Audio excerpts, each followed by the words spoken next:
All right. Good morning. How's everybody doing so far? All right. Cool. So I'm going to do things a little bit unorthodox in that I have my whole agenda with all the links and all the documents is available for you. So if you want to take note, it's a little bit small here. I'll be kind of switching back and forth live between what I'm presenting and what we're looking at. But bit.ly/historypin-ATALM 2016 is where you can find this document. So if you want to take a little note of that, but that's just kind of an easy to remember thing. So you don't have to write down, try and take all these links that we're gonna walk through. We're gonna do a little bit of this live, show you stuff that's live on the web as we walk through it. So one of the first things I want to ask, well, just kind of to give you a glimpse, this is what we're going to be talking about, historypin.org. It's a nonprofit project. We're based out of London, and we have offices in San Francisco, and now I'm in New Orleans. So we're around the world, projects that have happened across Japan, Australia, New Zealand, all of Europe, all of North America, and a lot of activity in South America too right now, which we'll go over a little bit today. And Lillian Chavez, who's with me as well, she just made a coffee run, I think. We're gonna kind of do some live examples of what her community library is working on. So we'll do that a little bit on the fly as we get through this. So I'll just leave this on while people are writing that, but I wanted to start with talking a little bit about the landscape of cultural heritage technology, acknowledging that people come to this conference and conferences like these from a lot of different directions, a lot of different skill levels. So I'll try and approach it from a lot of different levels as we go through this. But I want to talk about where HistoryPin sits within the broader technology landscape. So just looking at three major areas. The collection management systems is something that a lot of you are probably familiar with. If you're at a library or at a small archive, you're trying to deal with the collections that you have, right? It may be documents, it may be photographs, it may be oral histories, audio recordings.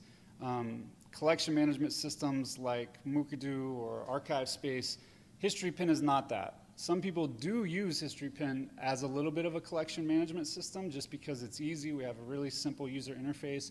But I want to be clear that this is not something that's meant for long-term preservation. It is on the web, it's in the cloud, so there is some preservation element to that. But if we're not here in 5 years from now, your stuff won't be here either. So kind of want to make sure that you're thinking of that in that perspective. And a second category I like to look at is online access tools. So providing web resources to your community. They might be ebooks. You look at something like Family Search or Ancestry. These are web-based tools that are allowing you to access information and resources. HistoryPin's a little bit of that. It's something that a lot of people do use to find resources on the web. They want to find historical photos of their town or their community. They might look on HistoryPin.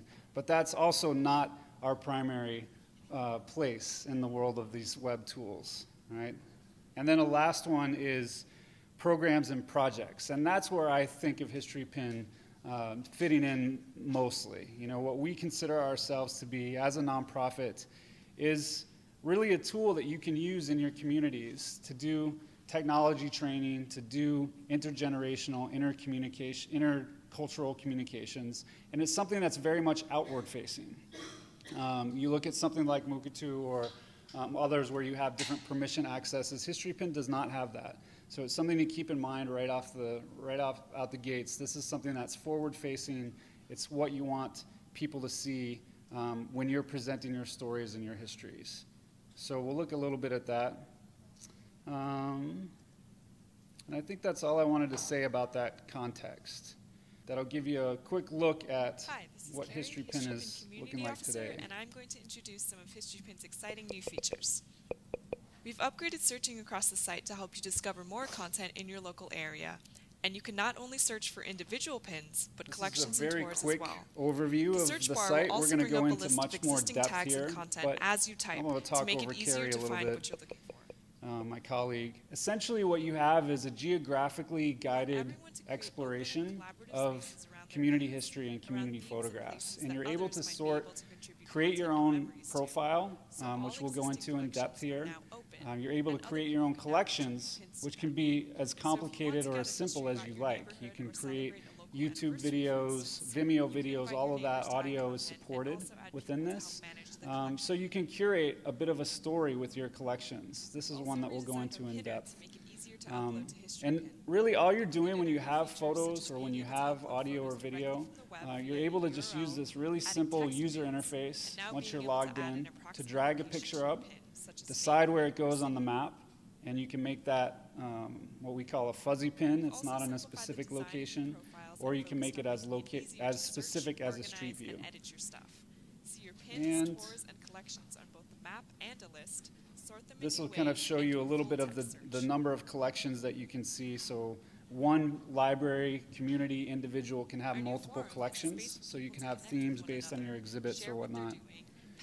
And there's a discussion area, which you can also go into. So that's a very quick overview. I want to go into more detail with that as we go. But that video is right on the top, on the front page of Historypin when you go to it. You'll see this rather annoying box. Once you've seen it 3 times, you really don't need to see it anymore. But that's where you can find that. And then we also have a little bit behind the scenes of Historypin, which is here on this Learn More button. And this takes you to our About pages where you can there's getting started guides here, there's methodologies behind what we do and why we do it. So all of this information is here for you to access later as well. So let me just go back to the home page. Now essentially, one of the things that's critical to what we do at Historypin is our theory of change. And ultimately, we believe that getting people together to share their history creates stronger communities. That's a very simple premise for what we do and why we do it in projects around the world.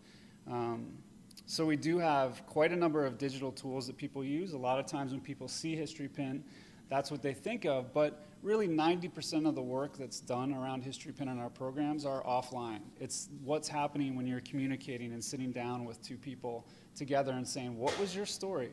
Can you help me map your life story? Where did it start? Where were important events to you in your life? Which can be as simple as a one-to-one conversation or as complex as groups sitting together and gathering these histories together. When you first encounter Historypin, a lot of people just search by place. So we'll just type in Phoenix, Arizona, for instance. And this is always fun to do a live search of what you might find in any random town that you're in. What is history to anybody? We see a collection here about Jen Sturger at the Major League Baseball All-Star Weekend. That was history for her. Super Bowl, some sports histories. But a lot of what we kind of would expect to see are collections around historical photos in a very specific place. So as we went through really quickly, we saw this map-based interface. So on the left, this is a little bit washed out. I wonder if I can't really change that. On the left, you see a map, and then on the right, you see the pins. And you can expand your map if you wanted to see more perspective of a collection, or reduce it, or you can expand the gallery if you just wanted to see the pictures. So those are some of the basic tools that are available to you. But let's go into just one of these individual images and see. So this is somebody has shared a family photo, and beneath it you have some really important bits of information here. So first of all, you have a title and a description, and on the right you see who loaded this photo. Right here it's just a username, and that person can have a profile as well. You'll see how many people have viewed it so far, and you'll see a date in which the photo was taken. And you can also comment or record a video comment as well, so you can sit and have other people talk about this. Hey, I remember this a little bit differently, or that's definitely my mom or dad over here, you know, this is so-and-so. So these comments can be added to enrich collections, essentially. So various uses and intentions. So one of the things that I wanted to just show you is that a lot of people use, and a lot of organizations use this for different ways. So if we go to, so right at the top, there's some key points here where you can browse collections and search collections, or you can meet our members. So these are the tens of thousands of profiles that exist, over 80,000 now, on Historypin, and this is just showing us a ranking of those by most popular. And typically those are organizations that have been up for the longest. They've got the most views. And you can see the San Francisco Municipal Transit Agency has had 36,000 views here, right? So people use it for different reasons, and this is just to pick an example. The SFMTA has an amazing photograph collection and archive, and interestingly, they had a very small budget to work with, but not only did they have a small budget, but they were not able to use public funds to do anything, so they had to use a free tool in order to do this. They couldn't put any money to it, which is fascinating. So they used Historypin, and they have this amazing collection of photographs. And when you look at a person's profile, an organization's profile, you'll see activity. This is things that have happened, not for a while here, since 3rd of March, but it'll say they repinned a photo, or they moved a photo, or somebody commented on their photo. And then as you scroll down, you can see some of the specific collections that they have, like the J Church line. Oh, this is new, actually. I haven't noticed this. So they're sorting things into particular lines, which is interesting. They only have 6 pins in this one as they're sorting these collections out. But for them, their primary reason for doing this is to discover these archives in a new way. And these are absolutely amazing high-res photographs. And one of the cool things that you can do with Historypin is when you know where the location is exactly. Let's move this to a little bit bigger.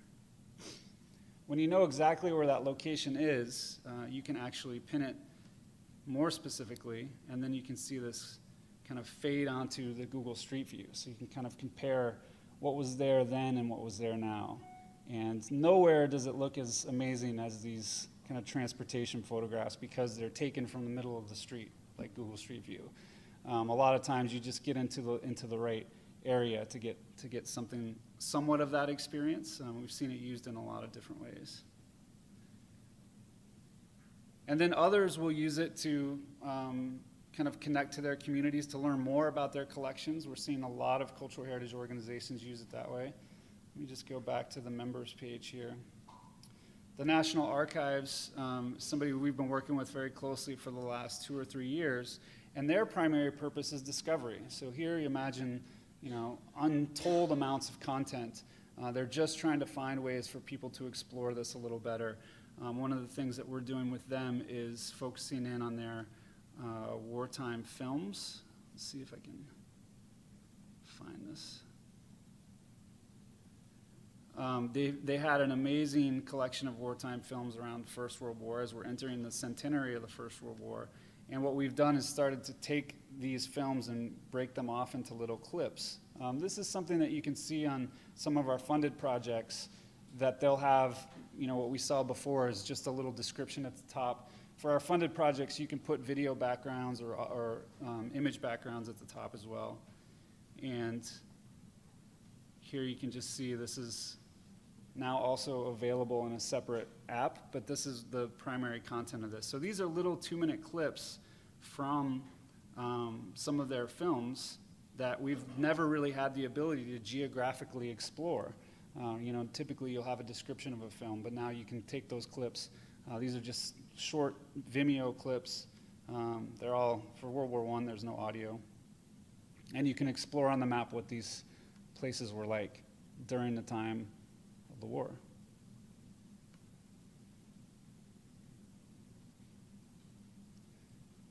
Takes a few seconds to load, but not bad.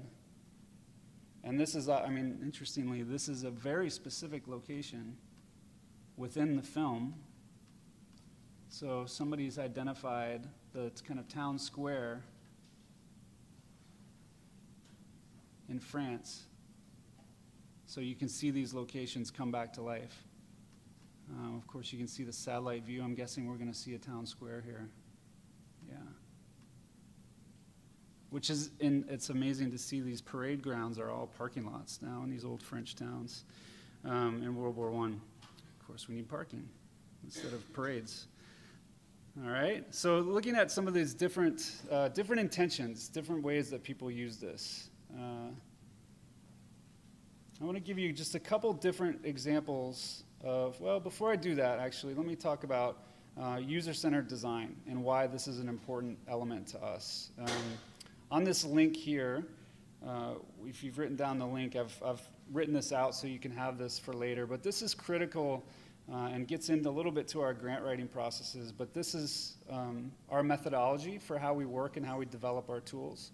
So I want to say really quickly what user-centered design is. It's something that's been around for years, particularly around web design and designing different ways of working with groups and communities. But essentially, you're putting the focus on users. And even for our project, as we started 7 years ago, we had this idea of what people wanted and what they could use. And so we built it, and then it turns out they didn't want that, or they wanted something slightly different. And so now we've really gotten serious about adapting this idea of user-centered design, which starts with some basic plan, but that plan starts with the user. What is it that your community wants to achieve with this? What is it that your content particularly could be relevant for? So, and then from there we do some research on that. We verify those questions. We do audience analysis, figure out who these particular people are, and then we do our design. So that design could be the web design, it could be we want our user interface to do, but it could also be our workflow of what happens when you get a community group together. And in fact, for Historypin, that's what we're really focusing on quite a bit these days, is what happens when people come together in a room, and we'll look at that a little bit further. Once you've had a chance to do that, make sure that you take an opportunity to adapt that and tweak it. What worked? What didn't work? Make sure that we have the time for this. And then finally to measure. So building in the evaluation. What is it that we wanted to achieve in the beginning, and how do we measure that? A lot of our projects are looking at decreasing senior isolation. So do you have people in your community that are not being reached in other ways? Can this project help do that? Or do you want to make sure that people feel more in touch with your collections, or that they feel that their collections or their stories are valued? So those are things that we measure for, and we'll look at how we do that in a couple of our projects here. So, but if you hear me refer to user-centered design, that's what we're talking about. Something that you'll hear in a lot of technology, with technology implementations. It's really a strategy that we've adapted for cultural heritage. So a couple specific examples. I'm not going to spend a whole lot of time on this, but these are projects which were invested in by cities or communities. This is an example of the 1915 World's Fair in San Francisco, and something where the aim was to really bring this event to life. It's something that happened over 100 years ago. It was a centenary, so there was some budget associated with it. And what we were able to do was take over 3,000 bits of content from multiple cultural heritage organizations and put them very specifically on the map. And this was an example where we used an historical map overlay, which doesn't work for everything, but it really does seem to resonate for something in which you've got a specific period of time and a specific place. So think about how you might use that within your collection. Here, this was a huge part of San Francisco, about, I don't know, San Franciscans, 30 square blocks or something like that, the marina. And you can see what this map looked like then and what it looks like now. So you can see these, it's a little bit washed out, but these enormous buildings were literally 2 or 3 square blocks large, right? And just by putting these photos on the map brings them to life in a way that you could start to experience them and relate to them that you couldn't before. So now you're dropping yourself into these locations and communities in a way that brings it to life. And you can see here there's clusters of 10 or 20 in one place. I mean, there are so many photos of this World's Fair, for instance. If you just put in a tag like video, it'll bring up anything that has video content. And one of my favorite parts of this World's Fair were these 2 fountains, the Fountain of the Setting Sun and the Fountain of the Rising Sun. And these statues actually exist in the Smithsonian. And several years ago, somebody created, the Ball State University Tech Labs, took these photos, took the floor plans that you saw, and they brought it back to life in a 3D simulation. So you never know what somebody is going to do with this information as you put it out there. What could it be useful for? How might we explore this? And we've seen some of this kind of work in New Mexico, for instance, in the Abiquiu community, I think, right? They're doing a little bit of 3D rendering. So we're seeing these collaborations with academic partners This is just one of my favorites. So now this is in the Smithsonian Museum, so they took a 3D rendering of that statue, then created this, this experience that you could go in there. So this is as cool as it gets. And in fact, the San Francisco organization, the California Historical Society, had nothing to do with this. It was created as a part of a computer simulation course that somebody did. So that's pretty cool. And then I want to show you one other project, which is called East at Main, before we look at something. So these projects that I'm showing you now, their focus was really on bringing collections to life. That was their main goal. They wanted people to understand. This is another one which really relies on community engagement. So you can't just say this is the tool and this is what you do with it. What we found for both of these is that they've required community engagement to happen on an ongoing basis. So East at Main Street is a project of the Asian Pacific Islander American History, APIHIP, Asian Pacific Islander Historic Preservation Group. I think that's what they are called. And what they do is they basically travel around the United States and the Pacific Islands to document what are the sites that are most important to people, what needs to be preserved. And so their argument really is that if we don't know what happened at a place or we don't know why a place was important, we really have no ability to preserve those. And so what we've seen is going to places like Main Street and Alton, California. What was there? What happened there? Why is this important? This is from the Chinese Historical Society there. And I saw a really nice video here the other day too, which was looking at, this is something that who would know anything about, but it's this very rural location. In fact, we can see the street view here, what it looks like in the area. Kind of get a look around. There's nothing here now. It looks like a bees, like a honey farm or something like that. But this at one time was a school for Japanese language. And so they had a little 15-minute documentary which they just dropped in. So a lot of times you see organizations using content and collections that they already have that have been forgotten or haven't been explored geographically before.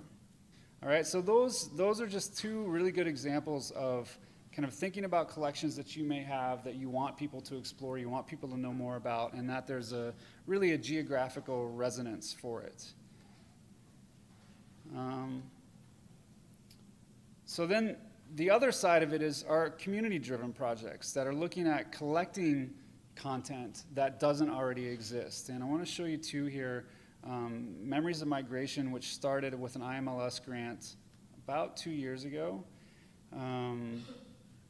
We're kind of winding this down now. And the idea here was to engage teen historians. So these were people, the Santa Ana Public Library in Santa Ana, California has an amazing teen program. And the woman who runs it just happens to have a background in oral history. And so her idea was to engage with these teens and give them the tools to create and collect oral histories, essentially, be it from the photographs and the stories that people tell. But the reason for that is Santa Ana is a largely Latino community, 85% Latino, and their history room, when they looked at it and analyzed it, they realized that only 5% of their collections were relevant to that community today. And so there was a real drive for them, when you look at these motivations, to try and collect these stories. And so we did quite an in-depth process. So now you can see, they've done a number of different things here. We've also, we've scaled it. The idea was to test it in Santa Ana and then roll it out in New Mexico and Queens, New York, and West Hartford, Connecticut. So we have it in 2 urban settings, a suburban setting, and a rural setting to kind of see what breaks, what doesn't work, where are difficulties. We've learned quite a bit around this now. But anyone can create their own collection within Memories of Migration, and you could start to tell some of your stories here. So we'll just look at West Hartford. I haven't looked at this in a while. So if we dig into their collections and what they've put up, they have a number of different stories here. And the idea was to have, you might do something at a art fair or something where you've got a lot of people gathering, and there were 3 different activities. One was to put a map down, and people were kind of drawn naturally to that map, and they might say, well, this is where I was from, and this is where I moved to. And then you might take a photograph of those people and say, okay, tell us your story here. And I think that's what we're getting to here, viewing parties and some of their events that they just put on the map. And then finally you might say, okay, well, that's a really interesting story. Would you have an hour to sit down with us? And then you would have the teen historians do this in-depth oral history and review. And each of the libraries use different ways to capture this activity. When you go to this link too, I just want to show you, because this was an IMLS funded thing, we were very careful to put up a lot of our learnings. So there's a link there to our behind the scenes blog, and this gives you a really good indication of what really it takes to run these activities. Obviously they can be very difficult, they can be time intensive, and we're in the process of creating materials that make it easier for people to do this. So that was Memories of Migration, and this idea of a community-centered program. And let me show you one more, Comparte tu rollo. So this one, I actually just came back Friday from Bogota, Colombia. And this was an amazing, this really has changed how we've looked at things. The National Library of Colombia had a Gates Foundation funding to do technology in public libraries across the country. So in 1,000 public libraries, they created a program, and they called us and they said, hey, we're looking at building something like Historypin. What do you think about working together? Of course, we were thrilled to work with them on this. And what they ended up building was a very simple, again, and they built this off of Memories of Migration, but 3 activities that you could do in any library around the country, whether you're in a rural location, an urban location, it doesn't matter. Whether or not your librarians are trained, master library and science, information science type librarians, or if they're just people who happen to have that job, it would be pretty easy to do this. So that's what they created. And last week I flew in on Sunday night. I don't know if anyone knows much about Colombia. I sure didn't before I went there, except for what I had seen in the press, narcos and the drug cartels and all this stuff. Well, it turns out Colombia is an amazing place.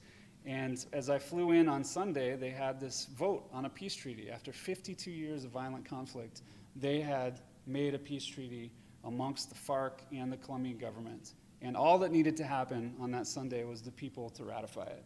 And everybody thought this was a no-brainer.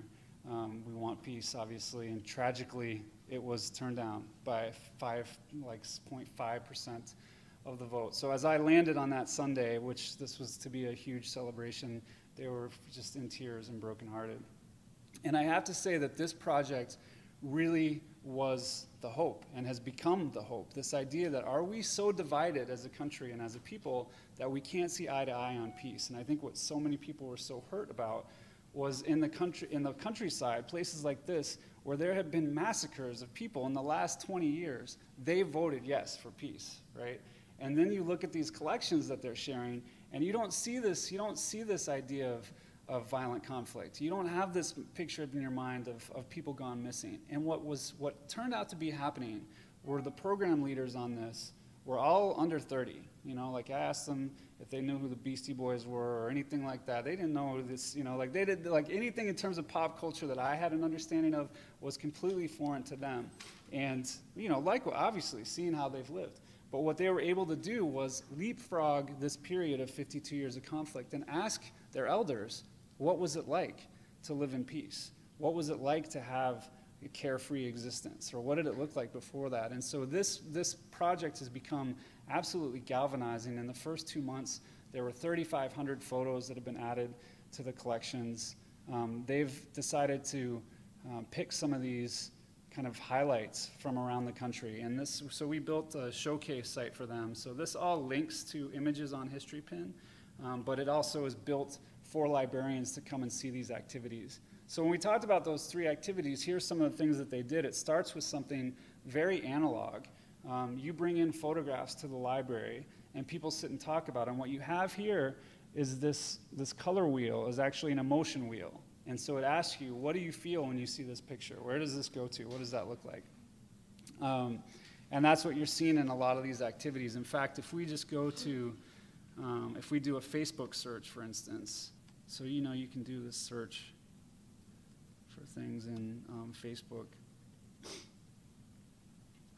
And these are, so you kind of get the sense of what some of the activities are, I think, when we search for Comparte tu Rollo. So you're seeing these, again, that similar theme of people just bringing in photos. Here are kids looking at historical photos. They're linking them to books. Sorry, let's try a Twitter search. Because, and the other reason why you're able to see some of these things on Twitter is part of what the curriculum is meant to do is to teach technology training. So in addition to these kinds of programs, they received like each library, 1,000 libraries received 5 tablets, a projector like this, a large screen television, or like a monitor, and a number of other things. And the idea was that you can not just use technology for the sake of technology, but use it to connect people. And the other thing that this team has done, so here's this gets us better, right? Like kind of seeing what people are doing with these presentations all around the country. A lot of news stories are coming from it in the local newspapers, people really intrigued by this idea of what's happening. But you see this history of Colombia that is not something that was accessible to us before. And it's not what we pictured as well. And they were very proud to show this. So that's something that's been amazing. The other thing that I'll say about this is that, and these are all really specific things about our funding grants. This is how so Historypin is, just get behind the scenes a little bit, 50% grant funded and 50% agency work. So we get paid to do projects with organizations. A lot of times, we'll come in as a technology advisor or as a community engagement advisor. But 50% of our work is grant funded. And so when we write a grant, we're looking at a couple of specific things. For Comparte tu Rollo or Memories of Migration, we were looking at technology integration and cross-cultural and cross-generational learning, right? So that was a key piece of that. And having an evaluation framework which allows us to say, this is what we want to do, this is who we want to target, and this is how we're going to create that. And in each of these things, and these are all public, by the way, that's why I'm giving you all these links here. You can actually use these as templates or, I don't know, steal them, borrow them, do whatever you want with them. They're pretty, pretty turnkey methods of looking at what it is that we're trying to accomplish and how we measure that. So all these things are up here on a sheet for you to use, and I'm happy to talk to you about it as well. Yeah, so that's, I think that's all I want to say about those projects. And then Lillian, I want to have you come up and join me now. And we'll just get a little bit of hands-on here, right? So see what it looks like to create a project. When we first applied to do this talk, it was before February of last year, we were going to do a Memories of Migration project together. That didn't happen. So now we're going to do a Memories of Migration project with you right now. So basically we're going to walk through the steps of creating an account, and we're going to talk about a little bit, and this is what we've rehearsed for 5 minutes, like 5-minute rehearsal. 5-minute rehearsal, right? Like, what is it? Why would you? What stories do you want to tell even? And I think that's an important part, actually, as we met over the months of looking at what the obstacles are to doing this kind of thing. So. Good morning. My name is Lillian Chavez. I'm from Mescalero tribe. I've lived there all my life. I've never moved away or been anywhere. Our tribal library, it was non-existent before 2002. I used to work at the elementary library for our school, and the education director wanted me to set up our tribal library. We had a room there full of books, and they were discards from our community libraries, our neighboring community libraries. And I refused. I said, no, I want to be a teacher. I want to be a teacher at our school. I want to do this. And first year I said no. Second year I said no. Third year he said, okay, well, I'll give you a raise. Because, working at a school, you don't make very much money. It's hard to be a teacher, and you have to love your job. But anyways, I said, okay, I'll take the raise, and he said, all right. He said, I want you to set up the library. We had one goal in mind, and that was to give our people a place to check out movies, to look at the newspaper, to just some place to go, get on the computer, Word documents, unemployment, just to help the people get, move along in life. And we had nothing. We didn't have a budget we owed the state $8,000, and it was crazy. It was a crazy time, but we were committed, and I said, I'm going to do this. I'm going to set us up a tribal library, and I said, you know, I love my job. I love my people. We got to know each other through the scholarship program because I didn't have a high school diploma. I got my GED, and I got my AA from NMSU in Alamogordo, New Mexico. And then that's where I met Jon, you know, through the scholarship program, and we moved on. And he said, well, you know, you need to just continue your education. So I got my bachelor's from Eastern University in Portales, New Mexico. And throughout that time, since 2002, I worked on the library. I worked with New Mexico State Library very closely. I got to know the Native American Tribal Library Special Interest Group. I was a part of that. And that's a group of tribal libraries in the state of New Mexico. And we have a consortium. We work very close together. We work on GOBON, political aspects, lobbying. We go to the Capitol and we raise money. But it was awesome because through this whole time I was building a library for my people, and I didn't have to go anywhere. I was on the job training. I was going to school online. I got my master's in education from NMSU in Las Cruces in 2010, and 2005, we had to go through the stages of developing our library, its potential, developing, and then eventually public. So we went through the whole process, and I was so proud because, I mean, you know, we went, you know, we came from nothing to something, and I said, oh my God, I never knew that I would be a librarian. In my whole life, I thought, oh my God, you know, I never knew that. I never thought that this is where I would be today. But so we worked on all that, and the library became public, and now we're the only tribal public library in the southwest of New Mexico. And we're fully funded. I'm working with Knowledge River right now, cohort 15. I'm a scholarship recipient, so I'm working on my second master's in library information science. But when I met Jon, he said, you know, your story is a good story because, you know, it's your people, you know where you're at. We were the last to resist, you know, Apaches, Geronimo, Lozin, Victorio, Cochise, Mangus, all of our people. Those are all my people. So I said, you know what? I would like to put our library on the map. You know, put our name out there. Put us up there. And he said, hey, we can do that. He said, let's talk about your library. Let's talk about where you are and who you are. I said, hey, I'm willing to do that. So that was that 5-minute little.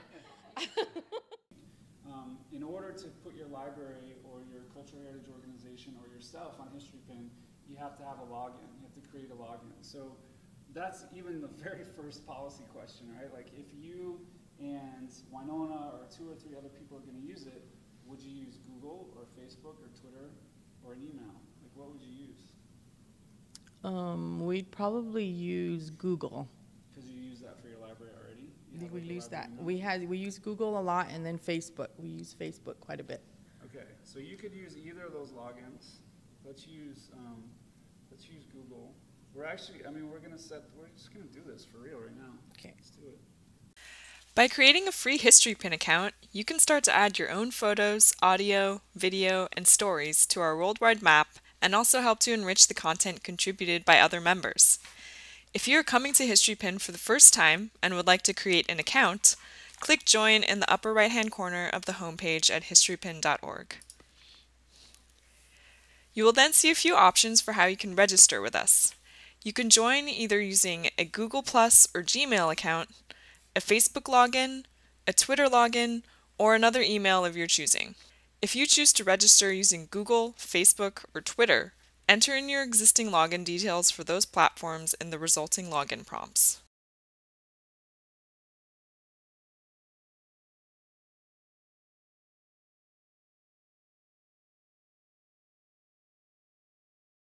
Once you've done this, click on your name in the upper right-hand corner of the main page to go to your profile page.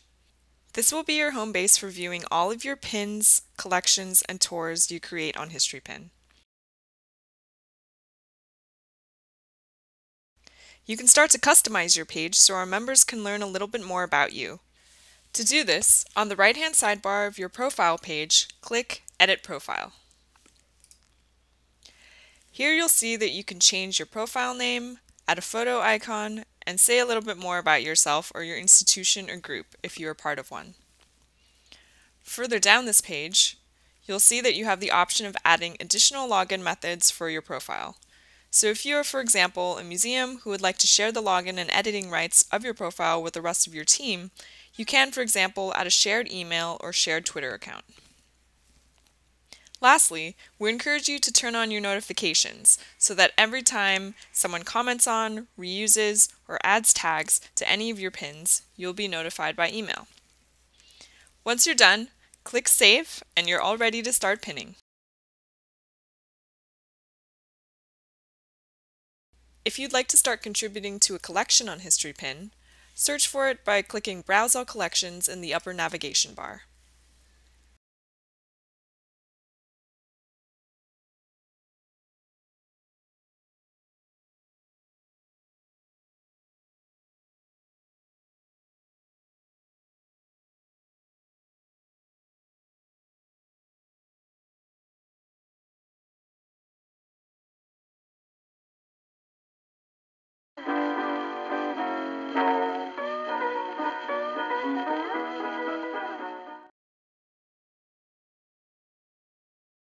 To add a pin to Historypin, go to your profile page after signing into your account and click Add a Pin on the right-hand sidebar, or scroll down and click the large Pin Something button.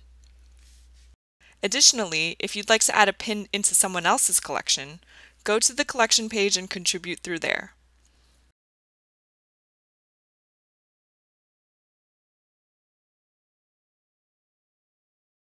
Once you click the button to contribute, you will be taken to the Contribute page where you can upload a photo from your computer or an existing URL,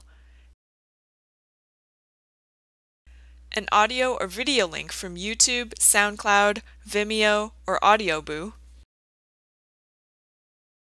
or a text snippet.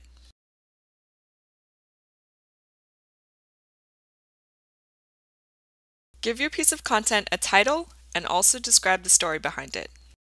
Think about the type of license you'd like to attribute to your content, which first and foremost lets people know how they can use your item. You will be able to choose from a drop-down list, and we recommend a Creative Commons license, which lets other people use your content as long as they credit you. You can read more about the licenses in the link to the right. Then, add a date to record when your piece of content was created. If you don't know the exact date of when your photo was taken or when your audio or video was recorded, please provide a date range. In the mapping section, choose a location for your content. If you only have an approximate location, check the box next to I have a rough location for my pin and type in a general area, town, or region.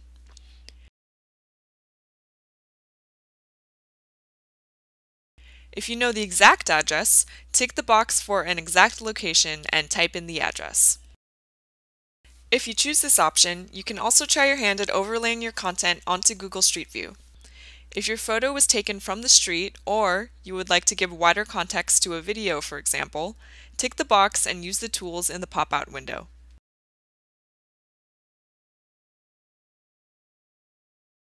Below this, add tags that you think will make your content more discoverable on Historypin. And in the Collections and Tours section, choose one of your existing collections or tours to add your content into, or create a new one on the right.